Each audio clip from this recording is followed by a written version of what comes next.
तो महाराष्ट्र के सियासी संकट पर मातोश्री से ये लाइव कवरेज आप लगातार देख रहे हैं। आप देख सकते हैं मेरे पीछे यहाँ पर बाला साहब ठाकरे जहां से महाराष्ट्र की राजनीति को संचालित करते रहे, कंट्रोल करते रहे, वो मातोश्री है।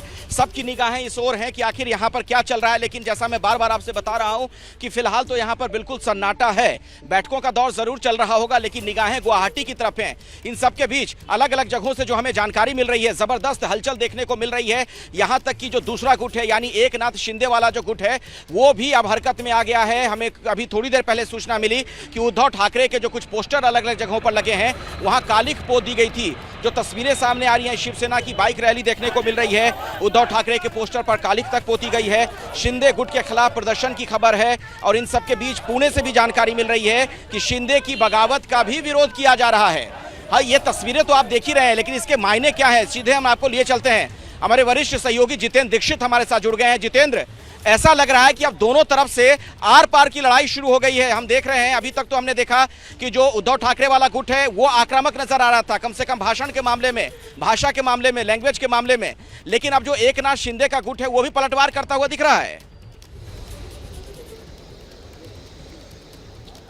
देखिए अखिलेश, ऐसा है कि एक तरफ तो विधायक जो है वो कई सारे चले गए हैं एकनाथ शिंदे के साथ में, लेकिन दूसरी तरफ अगर संगठन की बात करूं तो संगठन भी जो है उद्धव समर्थक और एकनाथ शिंदे समर्थकों के बीच में बंट गया है। और यही वजह है कि हमें अलग अलग जगहों से इस तरह की तस्वीरें आ रही हैं।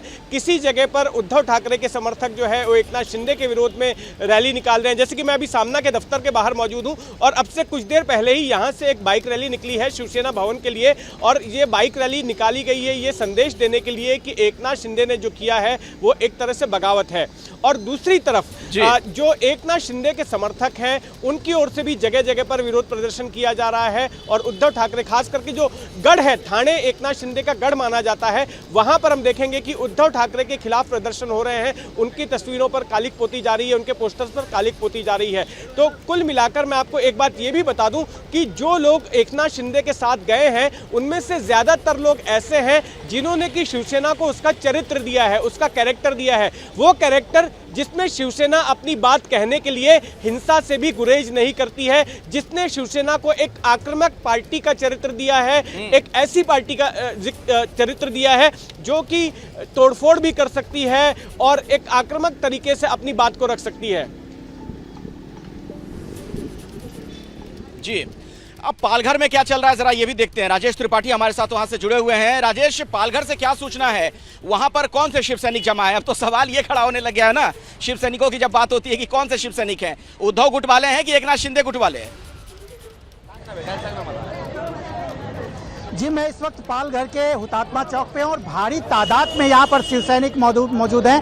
ये यहाँ पर जो शिव सैनिक हैं वो उद्धव ठाकरे के समर्थन में यहाँ पर इकट्ठा हुए हैं और सब एकनाथ शिंदे का विरोध करने के लिए यहाँ पर देखिए कि भारी तादाद में, सैकड़ों की तादाद में यहाँ पर आज शिव सैनिक इकट्ठा हुए और वो जो है यहाँ पर आए। मैं कुछ लोगों से यहाँ पर बात भी करना चाहूँगा कि आखिर उनका मानना क्या है, उन चाहते क्या है। ये देखिए कि यहाँ पर एक शिव सैनिक गुट पूरा। भाई साहब, आप जो है आप लाइव जा रहे हैं, मैं ये जानना चाह रहा हूँ कि आप लोग जो है यहाँ पर क्यों आज इकट्ठा हुए? पूरा महाराष्ट्र, खाली मैं अकेला नहीं, पूरे शिवसैनिक, हमारे उद्धव जी के शिवसैनिक, हमारे बाला साहब के शिवसैनिक, हमारे आनंदी के साहब के शिवसैनिक, जो बहुत बड़ा धोखा दिया है हमारे पक्ष प्रमुख उद्धव ठाकरे साहब को, इसलिए पूरे शिवसैनिक, पूरे पालघर जिले के शिवसैनिक आज रास्ते पे उतरे। हमारे इधर का ये श्रीनिवास वनगा, ये साला बीजेपी से आया, उसका पिताजी दिल्ली में उसका बॉडी था। उद्धव जी को मालूम पड़ा, उसको बीजेपी सरकार उसको हेल्प नहीं कर रहा था, तब उद्धव जी ने उसको प्यार से लेकिन अभी जो महाराष्ट्र से तस्वीरें आ रही हैं, एकनाथ शिंदे जो समर्थक हैं वो भी अब सड़कों पर उतारा है और वो उद्धव ठाकरे का विरोध कर रहे हैं। उद्धव ठाकरे साहब का विरोध करने का किसका ताकत नहीं, टाइम दिखा देगा, सामने आने तो दिखा देगा, हर शिवसैनिक दिखा देगा कि शिवसैनिक का ताकत क्या है। वो सब शिवसैनिक को कोई डरा नहीं सकता है। शिवसैनिक जैसा पूरा एक बार पूरा महाराष्ट्र साथ में है, इनका रास्ते पे घूमना भी भारी पड़ जाएगा। अभी आप लोग जब यहाँ पर मीटिंग कर रहे थे तो आपने एक निर्णय लिया कि एकनाथ शिंदे के साथ जो साहेब आप लगाते थे अब वो आप नहीं लगाएंगे। साहब लगाने का उसने ये रखा ही नहीं ना। जो हमारे पक्ष प्रमुख उद्धव साहब के ऊपर खंजीर पीछे से वार किया, वो आदमी को जो कुछ मांगता था उद्धव साहब ने सब दिया था। उसने सामने आके बोलना मांगता था हर शिवसैनिक को पालघर। चलिए राजेश, मैं दोबारा आपके पास आऊंगा। जो शिव सैनिकों की जो भावना है समझी जा सकती है, लेकिन अब साफ तौर पर हम देख रहे हैं कि शिवसेना दो फाड़। हमारे साथ समीर जी भी जुड़े हुए हैं। समीर चौगाखर साहब, आप राजनीतिक विशेषज्ञ हैं। समीर जी, बाला साहब ठाकरे ने जब शिवसेना बनाई होगी, क्या उन्होंने सपने में भी सोचा होगा कि एक दिन ये हालात हो जाएंगे कि शिव सैनिक एक दूसरे के खिलाफ इस तरीके से नारेबाजी सड़क पर कर रहे होंगे, कालिक पोत रहे होंगे एक दूसरे पर? बिल्कुल, मुझे लगता है कि बाल ठाकरे ने जब शिवसेना बनाई होगी, उन्होंने कभी सपने में भी नहीं सोचा होगा कि उनका बेटा उद्धव ठाकरे हिंदुत्व की बात करते करते राष्ट्रवादी कांग्रेस और कांग्रेस का सरकार बना लेगा। और आप देखिए कितने आश्चर्य की बात है कि उनके सारे विधायक लगातार उद्धव ठाकरे को संदेश भेज रहे थे कि आप राष्ट्रवादी कांग्रेस और कांग्रेस के साथ छोड़कर वापस बीजेपी का सरकार बनाई है।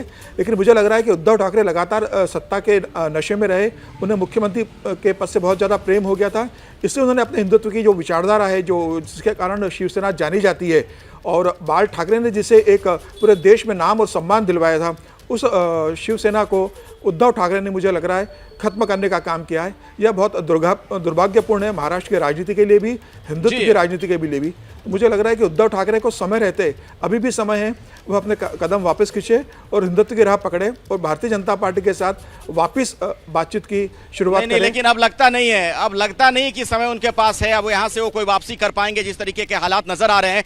तो ये लाइव कवरेज लगातार जारी है, जैसा कि मैं दर्शकों को बार बार बता रहा हूँ। आप देख रहे हैं मेरे पीछे ये मातोश्री है, यहीं पर अंदर अभी बैठे हुए हैं उद्धव ठाकरे, आदित्य ठाकरे, कई नेताओं के आने जाने का सिलसिला जारी है, लेकिन सब कुछ फिलहाल यहाँ पर शांत नजर आ रहा है। लेकिन वही सवाल बार बार खड़ा हो रहा है कि यह किसी तूफान के पहले की शांति है?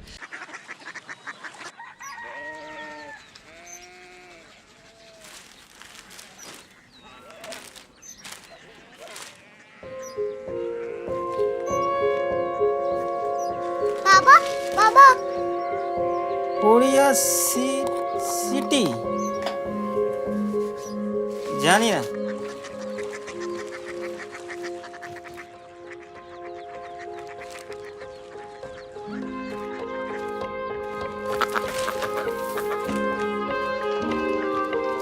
Korea city?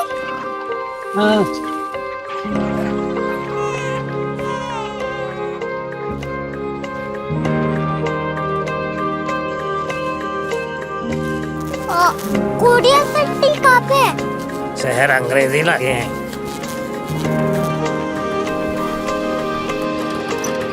Korea city.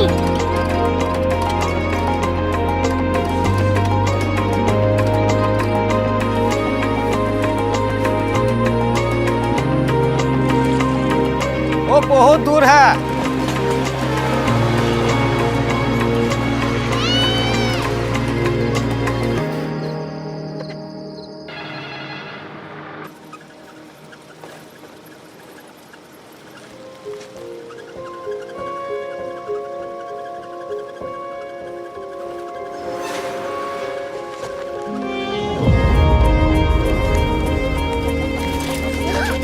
Korea city?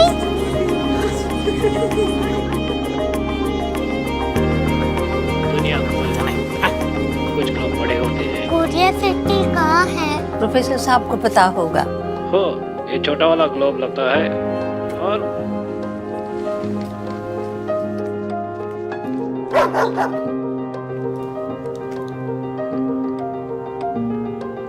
पता नहीं, मेरी बेटी से जाके मिल लो, शायद उसे मालूम हो।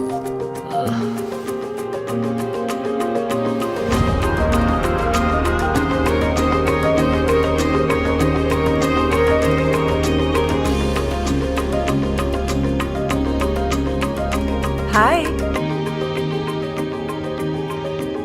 बाबा ने भेजा है। Come here. Korea city? Korea city नहीं, क्यूरियोसिटी। वो क्या? That's what brought you here, जो तुम्हें यहाँ तक ले आया। क्यूरियोसिटी।